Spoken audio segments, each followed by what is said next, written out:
ಇವನಿಗೆ ಏನು ಬಂದೈತಪ್ಪ? ಆ ಕಸ್ತಂದಾಗ ಜಗಳಕ್ಕೆ ಹೋಗಿದಾರಲ್ರಿ. ರಾತ್ರಿಯೆಲ್ಲ ಎಂಡ ಕುಡ್ಕೊಂಡು ರಾತ್ರಿಯೆಲ್ಲ ಹೆಂಡ್ತಿ ಮಕ್ಳ ಹತ್ರ ಜಗಳ ಮಾಡ್ಕೊಂಡು ಬೆಳಗಿನ ಜಾವ 3 ಗಂಟೆ 4 ಗಂಟೆಗೆ ಮಲ್ಕೊತಾನೆ. ಹಾಂ, ಅವ್ರ ಹತ್ರ ಜಗಳಕ್ಕೆ ಹೋದೆ. ನಾನು ಬೆಳಗ್ಗೆನೇ ಮನಗಿರೋದು, ಇನ್ನು ಮನೆಗೆ 2 ಅವರ್ ಆಗಿಲ್ಲ, ಆಗಲೇ ಆಡಾಕ ಬಂದುಬಿಡ್ತೀರಾ ನೀವು ಅಂತ ಹೇಳ್ತಾನೆ. ಅದಕ್ಕೆ ಇವನು ಬೆಳಗಿನ ಜಾವ 4 ಗಂಟೆ 3 ಗಂಟೆ ಮನಗಿದಾನೆ ಅಂತ ಹೇಳ್ಬಿಟ್ಟು ಅವ್ರು ಬರಬಾರ್ದಿದ್ರೆ ಕಸ್ತರು ಅವ್ರ ಡ್ಯೂಟಿ ಅವ್ರು ಮಾಡ್ತಾರೆ, ಅವ್ರು ಸಿನ್ಸಿಯರಾಗಿ ಮಾಡ್ತಾರೆ ಅವ್ರ ಡ್ಯೂಟಿ ಅವರು. ಹಾಂ, ಇವನು ಎಂಡ ಕುಡ್ಕೊಂಡು ಓಲಾಡ್ಕೊಂಡು ರಾತ್ರಿ 12 ಗಂಟೆ 1 ಗಂಟೆಗೆ ಮನೆಗೆ ಬರೋದು, 2 ಅವರ್ ಜಗಳ ಮಾಡೋದು ಹೆಂಡತಿ ಮಕ್ಳ ಹತ್ರ, ಬೆಳಗಿನ ಜಾವ ಮನೆ ಕೇಳೋದು. ಇನ್ನು ಖುಷಿ ಪಡಬೇಕು, ಇಷ್ಟೊತ್ತಿಗೆ ಬಂದಿದ್ದಾರಲ್ಲಪ್ಪ ದೇವ್ರೆ ಅಂತವ. ಅವರಿಗೆ ಹೆಂಡತಿ ಮಕ್ಳಿರಲ್ವೇನ್ರಿ? ಅವ್ರಿಗೆ ನಿದ್ದೆ ಬರಲ್ವಾ?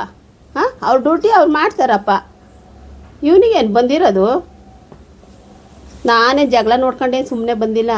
ಅವನಿಗೂ ಬೂತನ್ನು ಬಿಡಿಸ್ಬಿಟ್ಟು ಅವ್ರಿಗೆ ಹೇಳಿದ್ದೀನಿ, ಇನ್ನೊಂದ್ಸಲಿ ಏನಾರು ಹಿಂಗೆ ಜಗಳಕ್ಕೆ ಬಂದರೆ 4 ತೊದುಕ್ರಿ ಹಿಡ್ಕೊಂಡು ಅಂತ ಹೇಳಿದ್ದೀನಿ. ಹಾಂ, ಇನ್ನೊಂದ್ಸಲಿ ಅವ್ರು ಸವಾಸಕ್ಕೆ ಬರ್ತಾರೆ.